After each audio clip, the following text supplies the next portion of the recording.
wala nang resistance yung motor na wala nang reverse niya. So wala pang budget si customer. Ito kung pwedeng gawa ng paraan yung motor baka sakaling ma-test natin yung sira. So buksan ko, tanggalin yung motor at bubuksan natin yung motor, bibigyan natin para malaman natin kung kaya gawa ng paraan. Okay guys, standby lang.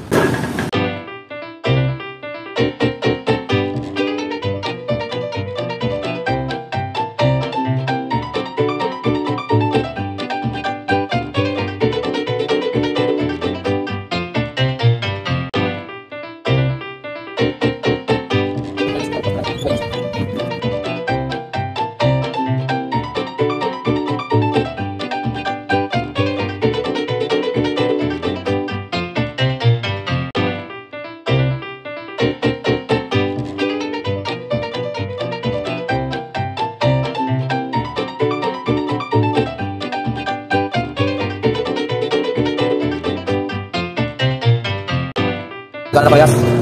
Ayan o. Ay gumana yung preno na yan. May manipis na yung kanyang brake pad. Sharp. Nagawa natin ang paraan yung kanyang motor. Okay guys, salamat sa panonood kay Maski TV. Okay.